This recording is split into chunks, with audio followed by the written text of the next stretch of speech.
ಕರ್ನಾಟಕಕ್ಕೆ ಪೂರ್ವದ ಹೆಬ್ಬಾಗಿಲು ಅಂತಂದ್ರೆ ನಂಗ್ಲಿ. ಕರ್ನಾಟಕನ ಪೂರ್ವದಿಂದ ನಾವು ಪ್ರವೇಶ ಮಾಡಬೇಕಾದ್ರೆ ನಂಗ್ಲಿ ಮೂಲಕನೇ ನಾವು ಪ್ರವೇಶ ಮಾಡಬೇಕಾಗತ್ತೆ. ಅದರ ಒಟ್ಟಿಗೆ ಇದನ್ನ ಹೊಯ್ಸಳರ ಹೆಬ್ಬಾಗಿಲು ಅಂತ ನಾವು ಕರೀತೇವೆ. ಒಂದು ಕಾಲದಲ್ಲಿ ವಿಷ್ಣುವರ್ಧನ ಹೊಯ್ಸಳ ದೊರ ವಿಷ್ಣುವರ್ಧನ ಗೆದ್ದಾಗ ಈ ನಂಗ್ಲಿ ಸಹ ಅವರ ಆಡಳಿತದ ಒಂದು ಭಾಗವಾಗಿತ್ತು ಅಂತಕ್ಕಂಥದ್ದು ನಮ್ಗೆ ಇತಿಹಾಸ ಹೇಳುತ್ತೆ. ಅದ್ರ ಒಟ್ಟಿಗೆ ಈ ತಾಲೂಕು ಇವತ್ತೇನು ನಂಗ್ಲಿ ತಾಲೂಕು, ನಮ್ಮ ಮುಳಬಾಗಿಲು ತಾಲೂಕಿದೆ, ಒಂದು ಕಾಲದಲ್ಲಿ ಇದು ಬಾಣರ ಆಡಳಿತಕ್ಕೆ ಸೇರಿತ್ತು. ತದನಂತರದ ಕಾಲದಲ್ಲಿ 10ನೇ ಶತಮಾನದಲ್ಲಿ ಪಲ್ಲವರು ಇದನ್ನ ಆಳ್ತಿದ್ರು. ಮುಂದೆ ಕೋಲಾರದ ಒಂದು ಭಾಗವಾಗಿ ವಿಜಯನಗರ ಸಾಮ್ರಾಜ್ಯದ ಆಡಳಿತಕ್ಕೆ ಸೇರ್ಪಡೆ ಆಗುತ್ತೆ. ಮುಖ್ಯವಾಗಿ ಮುಳಬಾಗಿಲು ಅಂದಾಗ ನಾವು ನೆನೆಸ್ಕೋಬೇಕಾಗಿರೋದು ಲಕ್ಕಣ್ಣ ಡಣ್ಣಾಯಕ ಮತ್ತು ಮಾದಣ್ಣ ಡಣ್ಣಾಯಕ ಅಂತಕ್ಕಂಥವ್ರು. ಅವರು ಸಹ ಈ ಭಾಗವನ್ನ ಆಳ್ವಿಕೆ ಮಾಡ್ತಾರೆ. ತದನಂತರ ಹೊಸಕೋಟೆಯ ತಿಮ್ಮೇಗೌಡರ ಆಡಳಿತಕ್ಕೆ ಸೇರ್ಪಡೆ ಆಗುತ್ತೆ. ಇದೇ ರೀತಿ ಸಾಗಿ ಬಂದಿದ್ದು ಬ್ರಿಟಿಷರು ಬಂದ ನಂತರ ಸರಿಸುಮಾರು 1768ರಲ್ಲಿ ಕರ್ನಲ್ ಕ್ಯಾಂಪೆಲ್ ಇದನ್ನ ಇಂಗ್ಲಿಷರ ಆಡಳಿತಕ್ಕೆ ಕೊಡ್ತಾರೆ. ಮುಳಬಾಗಿಲು ಅಂದ ತಕ್ಷಣ ಇವತ್ತು ಸಹ ನಮ್ಮೆಲ್ಲರಿಗೂ ನೆನಪಾಗ್ತಕ್ಕಂಥದ್ದು ಪುರಾಣ ಪ್ರಸಿದ್ಧ ವೀರಾಂಜನೇಯ ಸ್ವಾಮಿ ದೇವಸ್ಥಾನ ಇರ್ಬೋದು, ಕುರುಡುಮಲೆಯ ಮಹಾ ಗಣಪತಿ ಇರ್ಬೋದು, ಆವಣಿಯ ಬೆಟ್ಟಗಳಿರ್ಬೋದು. ಅದರೊಟ್ಟಿಗೆ ನಮ್ಮ ಕುರುಡುಮಲೆ ಹತ್ರ ಹುಟ್ಟಿ ಈ ಭಾಗದಲ್ಲಿ ಹರಿದು ಮುಂದೆ ಕೌಂಡಿನ್ಯ ರಿಸರ್ವ್ ಫಾರೆಸ್ಟ್ ಮೂಲಕ ತಮಿಳುನಾಡನ್ನ ಸೇರ್ಕೊಳ್ತಕ್ಕಂಥ ಕೌಂಡಿನ್ಯ ನದಿ ಇರಬಹುದು. ಇವೆಲ್ಲವನ್ನ ನಾವು ಇವತ್ತು ನೆನೆಸ್ಕೋಬೇಕಾಗತ್ತೆ. ಮತ್ತೆ ಮುಳಬಾಗಿಲು ಬಿಟ್ಟು ನೀವು ನಂಗ್ಲಿ ಪ್ರಯಾಣ ಮಾಡಿದ ತಕ್ಷಣ ಮತ್ತೊಂದು ರಾಜ್ಯದ ಖ್ಯಾತ ಪ್ರಸಿದ್ಧವಾಗಿರ್ತಕ್ಕಂಥ ಸ್ಥಳವನ್ನು ನಾವು ಹಾದು ಬಂದಿದ್ದೀರಿ. ಅದು ಶ್ರೀಪಾದರಾಜರ ಮಠ. ಈ ರೀತಿಯಲ್ಲಿ ನಾವು ಈ ಒಂದು ಕಾರ್ಯಕ್ರಮವನ್ನ ನಂಗ್ಲಿ ಭಾಗದಲ್ಲೇ ಮಾಡಬೇಕು. ಮುಖ್ಯವಾಗಿ ಈ ಅವಧಿಯ ಮೊದಲೇ ತಾಲೂಕು ಸಮ್ಮೇಳನವನ್ನು ಇಲ್ಲಿ ಮಾಡಬೇಕು ಅಂತ ಈ ಹಿಂದೆನೆ ನಾವು ತೀರ್ಮಾನ ಮಾಡಿದ್ವಿ. ಕಳೆದ 2 ವರ್ಷದ ಹಿಂದೆ ಸುಮಾರು 15 ವರ್ಷಗಳ ನಂತರ ಮೊಟ್ಟ ಮೊದಲ ಬಾರಿಗೆ ಜಿಲ್ಲಾ ಸಾಹಿತ್ಯ ಸಮ್ಮೇಳನವನ್ನ ಮುಳಬಾಗಿಲ ತಾಲೂಕಿನವರಾಗಿರ್ತಕ್ಕಂಥ ರಾಜ್ಯದ ಖ್ಯಾತ ಸಾಹಿತಿಗಳು ಜೆ ಬಾಲಕೃಷ್ಣ ಸರ್ ಅವರ ಅಧ್ಯಕ್ಷತೆಯಲ್ಲಿ ಕಳೆದ 2023ರಲ್ಲಿ ಅದ್ದೂರಿಯ ಕಾರ್ಯಕ್ರಮವನ್ನ ನಡೆಸಿಕೊಟ್ವಿ. ಈ ದಿನ ಇಲ್ಲಿ ನಂಗ್ಲಿನಲ್ಲಿ ಒಂದು ಕಾರ್ಯಕ್ರಮ ಮಾಡೋದಕ್ಕೆ ತುಂಬಾನೇ ಹೆಮ್ಮೆ ಅನಿಸ್ತಿದೆ. ಯಾಕಂದ್ರೆ ಈಗಾಗಲೇ ಹೇಳಿದಾಗೆ ಕರ್ನಾಟಕ ಪ್ರವೇಶ ಮಾಡೋದಕ್ಕೆ ಇದು ಹೆಬ್ಬಾಗಿಲು. ಇಲ್ಲಿ ತಾವೆಲ್ಲ ಕಾವಲು ಕಾಯ್ತಿದ್ರಿ ಕನ್ನಡಕ್ಕಾಗಿ. ಇವತ್ತು ಕನ್ನಡದ ಏಳಿಗೆಯಲ್ಲಿ ತುಂಬಾ ಪ್ರಮುಖವಾದ ಪಾತ್ರವನ್ನ ಗಡಿ ತಾಲೂಕುಗಳು, ಗಡಿ ಜಿಲ್ಲೆಗಳು ವಹಿಸ್ತಿದ್ದಾವೆ. ಒಂದ್ ಕಡೆಗೆ ಜಿ ಪಿ ರಾಜರತ್ನಂ ಅವ್ರು ಹೇಳ್ತಾರೆ, ಹೆಂಡ ಹೋಗ್ಲಿ ಹೆಂಡತಿ ಹೋಗ್ಲಿ ಎಲ್ಲ ಕೊಚ್ಕೊಂಡು ಹೋಗ್ಲಿ, ಪ್ರಪಂಚ ಇರೋ ತನಕ ಮುಂದೆ ಕನ್ನಡ ಪದಗಳು ನುಗ್ಲಿ ಅಂತ ಒಂದು ಮಾತನ್ನು ಹೇಳ್ತಾರೆ ಅವರು. ಅದೇ ರೀತಿಯಾಗಿ 1941ನೇ ಇಸ್ವಿನಲ್ಲೇ ER ಕೃಷ್ಣ ಶಾಸ್ತ್ರಿಗಳ ಒಂದು ಎಚ್ಚರಿಕೆಯನ್ನ ಸಂದೇಶವನ್ನು ಸಹ ಕೊಟ್ಟಿದ್ರು. ಯಾಕಂದ್ರೆ ಗಡಿ ಭಾಗದಲ್ಲಿ ನಾವು ಇವತ್ತು ಸಮ್ಮೇಳನ ಮಾಡ್ತಿದ್ದಾವೆ. ಈ ನಿಟ್ಟಲ್ಲಿ ಅವರ ಹೇಳಿಕೆಯನ್ನ ನಾನು ನೆನೆಸ್ಕೊಳ್ತಕ್ಕಂಥ ನನ್ನ ಕರ್ತವ್ಯ ಆಗತ್ತೆ. ಅವರೊಂದು ಮಾತನ್ನ ಹೇಳ್ತಾರೆ, ಕನ್ನಡಿಗರಾಗಿರ್ತಕ್ಕಂಥ ನೀವೇ ಕನ್ನಡ ಭಾಷೆಯನ್ನು ಮಾತಾಡದ ಹೋದ್ರೆ, ಕನ್ನಡ ಭಾಷೆ ಮಾತಾಡ್ತಕ್ಕಂಥವ್ರು ಭಾರತ ದೇಶದ ಒಂದು ಅಂಗೈಗಳಷ್ಟ ಮಾತಾಡ್ತಕ್ಕಂಥದ್ದು.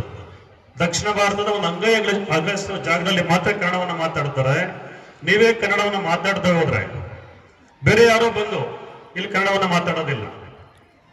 ಕನ್ನಡವನ್ನ ನಿರ್ಲಕ್ಷ್ಯ ಮಾಡ್ತಾ ಹೋದ್ರೆ ಈ ಕಡೆಗೆ ಅರಬ್ಬಿ ಸಮುದ್ರ ಇದೆ, ಆ ಕಡೆ ಬಂಗಾಳ ಕೊಳ್ಳಿ ಇದೆ, ಗುಡಿಸಿ ಮುಚ್ಚಾಕ್ಬಿಡಿ ಅಂತ ಅವ್ರೊಂದು ಮಾತನ್ನು ಹೇಳ್ತಾರೆ. ಅದರಿಂದ ಮುಖ್ಯವಾಗಿ ಗಡಿ ಭಾಗದ ಹಳ್ಳಿಗಳಲ್ಲಿ, ಗಡಿ ತಾಲೂಕುಗಳಲ್ಲಿ ತಾವೆಲ್ಲರೂ ಕನ್ನಡವನ್ನ ಉಸಿರಾಡಬೇಕಾಗಿದೆ. ಯಾಕಂದ್ರೆ 1973ರಲ್ಲಿ ವಿಶಾಲ ಮೈಸೂರು ರಾಜ್ಯಕ್ಕೆ ಕರ್ನಾಟಕ ಅಂತ ದಿವಂಗತ ದೇವರಾಜ ಅರಸು ನಾಮಕರಣ ಮಾಡಿದಾಗ ದಿವಂಗತ ಚನ್ನವೀರ ಕಣವಿ ಕನ್ನಡದ ಖ್ಯಾತ ಕವಿಗಳೊಂದು ಮಾತನ್ನು ಹೇಳ್ತಾರೆ. ಕರ್ನಾಟಕ ಅಂತ ಹೆಸರಿಡಬೇಕು ಅಂತ 1956ರಿಂದ 73 ತನಕ ಹೋರಾಟ ನಡೀತು. 73ರಲ್ಲಿ ಹೆಸರಿಟ್ಟಾಗ ಅವರೊಂದು ಮಾತು ಹೇಳ್ತಾರೆ, ಹೆಸರಾಯಿತು ಕರ್ನಾಟಕ, ಉಸಿರಾಗಲಿ ಕನ್ನಡ ಅಂತಕ್ಕಂಥದ್ದು ಮಾತನ್ನು ಹೇಳ್ತಾರೆ. ನಾವೆಲ್ಲರೂ ಕನ್ನಡವನ್ನ ನಮ್ಮ ಉಸಿರು ಮಾಡ್ಕೋಬೇಕಾಗಿದೆ. ಈ ನಿಟ್ಟಿನಲ್ಲಿ ಮತ್ತೊಂದ್ ಕಡೆ ಕುವೆಂಪು ಅವರೊಂದು ಮಾತು ಹೇಳ್ತಾರೆ, ಕನ್ನಡವೆನೆ ಕುಣಿದಾಡುವುದೆನ್ನದೆ ಕನ್ನಡವೆನೆ ಕಿವಿ ನಿಮಿರುವುದು ಅಂತ. ಅಂದ್ರೆ ಕನ್ನಡ ಅಂತ ಹೇಳೋಷ್ಟೊಳಗೆ ನನ್ನ ಎದೆ ಕುಣಿಯುತ್ತೆ, ಕಿವಿ ನಿಮಿರುತ್ತೆ ಅಂತಕ್ಕಂಥ ಒಂದು ಮಾತನ್ನ ಅವರು ಆ ಸಾಲುಗಳಲ್ಲಿ ಹೇಳ್ತಾರೆ. ಈ ನಿಟ್ಟಿನಲ್ಲಿ ತುಂಬಾ ತಡವಾಗಿ ಕಾರ್ಯಕ್ರಮವನ್ನ ಪ್ರಾರಂಭ ಮಾಡಿದ್ದೇವೆ. ಕ್ಷಮೆಯನ್ನ ಕೋರ್ತಾ ಆಗ್ಲೇ ಹೇಳಿದಾಗೆ ಸಹನೆ ವಜ್ರದ ಕವಚ ಎಲ್ಲರೂ ನಾವು ಮಾತಾಡ್ತಕ್ಕಂಥವರೆಲ್ಲ ಒಂದಷ್ಟು ಯಾವುದೇ ನಮ್ಮ ಭಾಷಣವನ್ನ ಒಟ್ಟುಗೊಳಿಸ್ತಾ ಈ ಒಂದು ಹಿಂದೆ ಮುಳಬಾಗಿಲು ಭಾಗದಿಂದ ಜಿಲ್ಲಾ ಸಮ್ಮೇಳನಾಧ್ಯಕ್ಷರಾಗಿದ್ದಂತಹ ಪುತ್ತೂರು ರಾಜಮ್ಮನವರನ್ನ, ಚಂದ್ರಶೇಖರ್ ನಂಗ್ಲಿ ಸರ್ ಅವರನ್ನ, ಇತ್ತೀಚೆಗೆ ಸಮ್ಮೇಳನಾಧ್ಯಕ್ಷರಾಗಿದ್ದಂತಹ ಜೆ ಬಾಲಕೃಷ್ಣ ಸರ್ ಅವರನ್ನ ನೆನೆಸ್ಕೊಳ್ತಾ ಇವತ್ತು 8ನೇ ಸಾಹಿತ್ಯ ಸಮ್ಮೇಳನ ಮಾಡ್ತಿದ್ದೇವೆ. ಈ ಹಿಂದೆ ಸಮ್ಮೇಳನಾಧ್ಯಕ್ಷರಾಗಿದ್ದಂತಹ ತಾಲೂಕು ಸಮ್ಮೇಳನಾಧ್ಯಕ್ಷರಾಗಿದ್ದಂತಹ ಯು ವಿ ನಾರಾಯಣಚಂದ್ರ ಸರ್ ಅವರು ಇರ್ಬೋದು, ಕೆ ಆರ್ ನರಸಿಂಹನ್ ಸರ್ ಅವರು ಇರ್ಬೋದು, ಪುರುಷೋತ್ತಮ್ ಸರ್ ಅವರು, ಡಾಕ್ಟರ್ ಆರ್ ಶಂಕರಪ್ಪ ಅವರು, ಅರಿವು ಶಿವಪ್ಪ ಅವರು, ಚಾಂದ್ ಪಾಷಾ ಸರ್ ಅವರು, ಮಂಜು ಕನಿಕಾ ಮೇಡಮ್ ಅವರು ಇವತ್ತು ವೇದಿಕೆಯಲ್ಲಿ 2 ಪುಸ್ತಕ ಬಿಡುಗಡೆ ಆಗ್ತಿದೆ.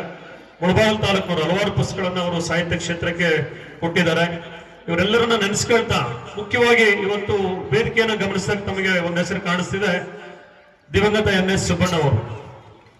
ಬಹುಶಃ ಈ ಹಿಂದೆ ಏನಾದ್ರು ಸಮ್ಮೇಳನ ಆಗಿದ್ರೆ ನಾವೆಲ್ಲ ಯೋಚನೆ ಮಾಡಿದ್ವಿ, ಹುಬ್ಳಿ ತಾಲೂಕು ಘಟಕದವರೆಲ್ಲರೂ ಸೇರಿ ಸುಬ್ಬಣ್ಣನವರನ್ನ ಗೌರವಿಸಬೇಕು. ಸಾವಿರಾರು ಶಿಕ್ಷಕರಿಗೆ ಅವರು ಒಂದು ಬೆಳಕಾಗಿದ್ದಾರೆ. ಈ ಭಾಗದಲ್ಲಿ ಅವರು ಬೇಕಾದಷ್ಟು ಸೇವೆಯನ್ನು ಮಾಡಿದ್ದಾರೆ ಅಂತ ಅನ್ಕೊಂಡಿದ್ವಿ. ಕಾರ್ಯಕ್ರಮ ತಡವಾಯಿತು. ಇವತ್ತು NS ಸುಬ್ಬಣ್ಣ ಅವರು ನಮ್ಮನ್ನ ಅಗಲಿದ್ದಾರೆ. ಅವರನ್ನ ನೆನೆಸ್ಕೊಳ್ತಕ್ಕಂಥ ಕೆಲಸವನ್ನ ಇವತ್ತು ಅವರ ಹೆಸರನ್ನ ಈ ಒಂದು ವೇದಿಕೆ ಇಡೋದ್ರ ಮುಖಾಂತರ ಸಾಹಿತ್ಯ ಪರಿಷತ್ ಮಾಡ್ತಿದೆ. ಕೊನೆಗೆ ಒಂದು ಮಾತನ್ನ ಹೇಳ್ತಾ, ಒಂದ್ ಕಡೆ ಸಾಹಿತ್ಯಗಳು ಹೇಳ್ತಿದ್ರು, ಹಿಂದಿನ ಕಾಲದಲ್ಲಿ ಕನ್ನಡಕ್ಕೆ ಕುತ್ತುಂಟಾದಾಗ ಒಂದು ಮಾತು ಹೇಳ್ತಾರೆ ಅವರು, ಬೆರೆಸಲ್ಕೆ ತಕ್ಕುದೇ ಗುರುತಮಂ ತೈಲಮಂ ಅಂತ. ಅಂದ್ರೆ ಬೇರೆ ಭಾಷೆಗಳನ್ನ ಅವರು ಎಣ್ಣೆಗೆ ಹೋಲಿಸ್ತಾರೆ, ಕನ್ನಡವನ್ನ ತುಪ್ಪಕ್ಕೆ ಹೋಲಿಸ್ತಾರೆ. ಅಂದ್ರೆ ಎಣ್ಣೆನ ತುಪ್ಪದಲ್ಲಿ ಬೆರೆಸೋದಕ್ಕೆ ಅಥವಾ ಹೋಲಿಕೆ ಮಾಡೋದಕ್ಕೆ ಸಾಧ್ಯನೇ ಅಂತಕ್ಕಂಥ ಮಾತನ್ನ ಹೇಳ್ತಾರೆ.